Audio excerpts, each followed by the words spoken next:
Hello guys and welcome to another Snowboard Theory video. Today we're going to be reacting to Super Horror Bros Poppy Playtime Chapter 4 Nightmare Critters Explained. And also this video will be in the link description for your own enjoyment if you want to watch it without my commentary. So let's start watching it. Hey guys, Super Horror Bro Mike here, and in today's video, we are taking a look at the latest from Poppy Playtime Chapter 4, the next installment in Mascot Horror Mayhem from developer Mob Entertainment. Over the last week, Mob has been drip feeding the Poppy Just releasing the Nightmare Critters community a series every single of new character bios for a creepy band of smiling critter-esque mascots known as the Nightmare Critters. These are essentially more edgy critter designs, so these designs are supposed to be aimed at an older audience, like teenagers. That's why the sheep looks emo, and you have like Simon Smoke, the dragon that's called that. They're supposed to be aimed at teenagers, so yeah. Let me explain the rest. At a teenage audience, as opposed to the more family-friendly look of their smiling critter counterparts. And just like the smiling critters, these nightmare critters each have their own distinct personality traits and their own scent. A shark's scent is chocolate. That's weird. And associated toy scent. Chocolate. It seems we will be facing off against the nightmare critters as new enemy types, while exploring the dark and creepy environments found in Poppy Playtime Chapter 4's prison setting. So let's take a look at each of these new characters Simon Smokes as we check out their designs and read through their biographies.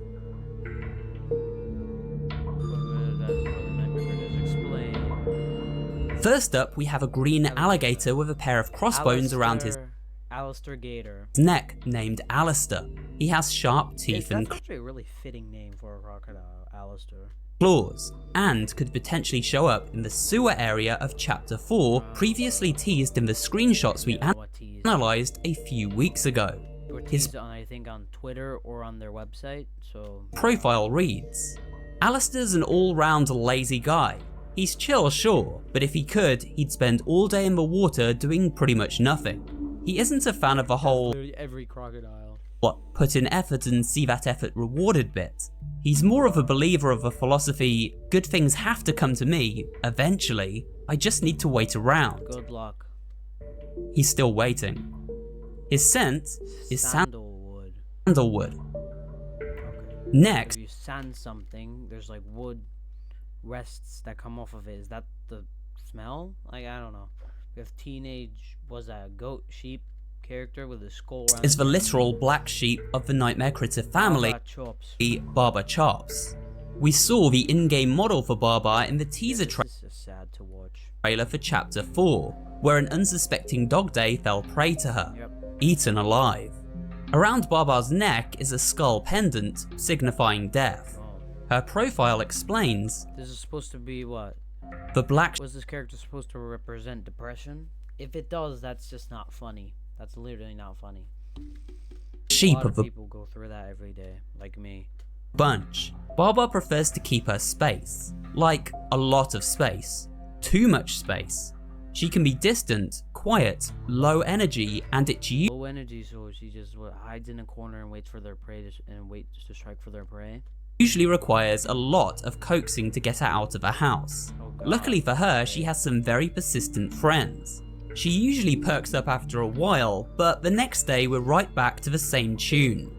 Her scent is anise. Icky Licky is a salamander that's just a dumb name. Icky Licky, holy. Who wears a biohazard symbol around his neck, perhaps signifying some kind of toxic property. Some lizards are toxic. Similar to that of a red smoke sleeping gas we saw with Catnap. True. Could Icky emit some kind of poison when in close proximity to the player? Maybe. We'll have to wait and see on that one. Icky's the type of kid to fall behind in a scent is coffee. Its scent is coffee, so that's a weird scent to have when you're a lizard. relay race and immediately pin it on a sore knee, even when that's not the case. That's me every day. That's me every day trying to record these videos. He's the very definition of a poor sport.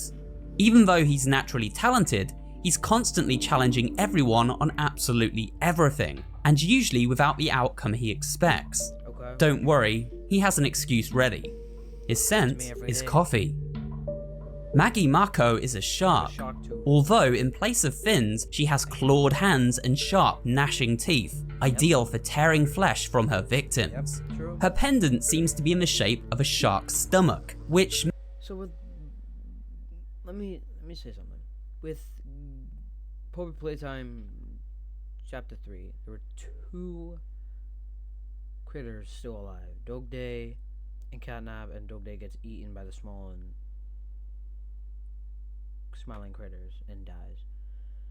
Are these all gonna be alive? Like every single one of them? That would be interesting to see. Which makes sense, as it is said she is always hungry. God. As Maggie is a shark, it is you nothing.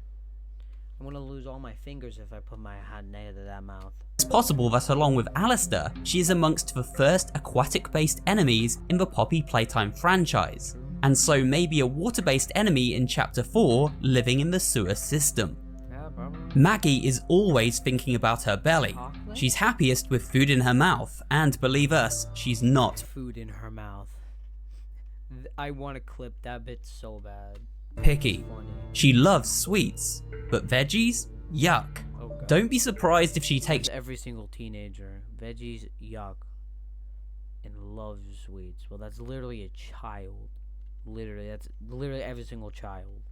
your health eating habits advice with a dabble of sugar, some chocolate syrup, whipped cream and a big cherry on top, all while laughing at you profusely. Her scent is chocolate.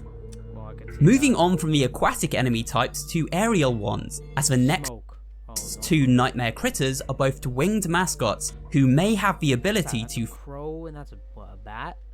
Oh, blood pendant and a thunder cloud. Fly around environments and attack unsuspecting players from above. The first is a crow called Poe, with a storm cloud pendant around their neck. Poe likes the dark places, meaning they'll turn up in the darkest regions of the upcoming chapter.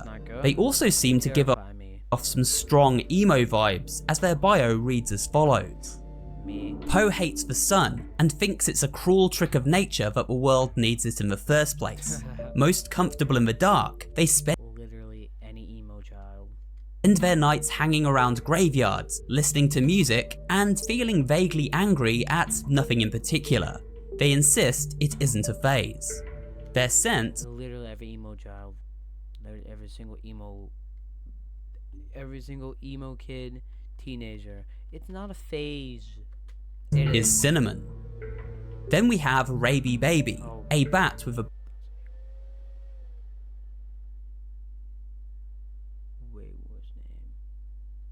blood droplet around her neck. It is said Raby loves to eavesdrop and report people's secrets to others.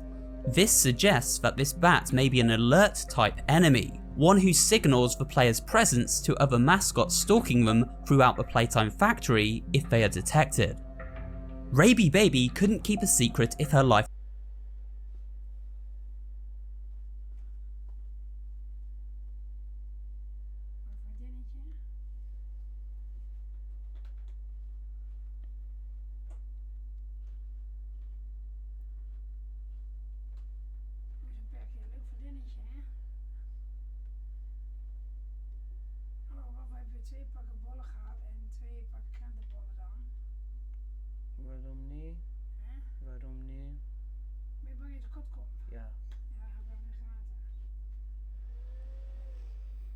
Sorry about that, guys. My mom sent this bubble gum. That's just not good. life depended on it. If there's one thing in the world she loves, it's gossiping, and she's very practiced at it. She has no concept of privacy or boundaries, and if she's in the room, you can bet she's eavesdropping on someone. Don't worry, if she ever runs out of juicy secrets to talk about, she'll just make them up. That's literally every single eavesdropper. Her scent is bubblegum. Next up is a dragon mascot named Simon Smoke. Simon is all about popularity and materialism, a gold dollar sign around his neck signifying this personality trait. As Simon is a dragon, it stands to reason that he may breathe fire at players and therefore be a more long-ranged, projectile-based enemy class. Yeah. Simon Smoke knows he's cool and popular, and he makes sure nobody ever forgets it. Whether showing off for friends or just bragging about one of his accomplishments, it's always a popularity contest with him.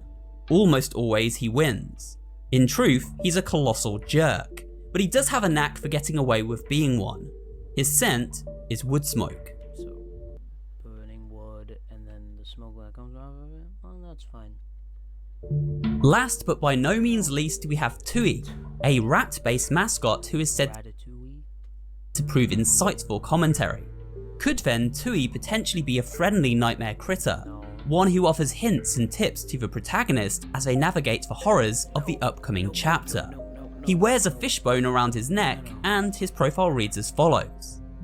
Tui is a self-proclaimed trash rodent. When he's not busy eating and collecting garbage, he's a lively conversationalist. He talks a lot, which is made all the more surprising by him having shockingly little to say. If you ever need someone to provide insightful commentary or put it in fucking quotation marks. Yeah, how about we don't? Or some random piece of junk, Tui is your guy. His scent is petrichor. And with that, we have taken a look at all 8 nightmare critters found in Poppy Playtime Chapter 4. Although I'm sure there will be additional mascots lying in wait as we explore the further terrors of a Playtime Co factory set to be revealed at a later date. For now, I hope you enjoyed today's video and found it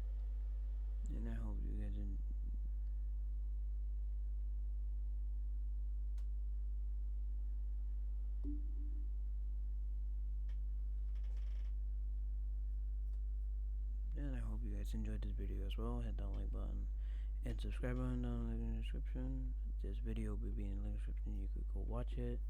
My Reddit will be in the link in the description. You could join it. And then main channel will be at all. Thanks for watching. And goodbye.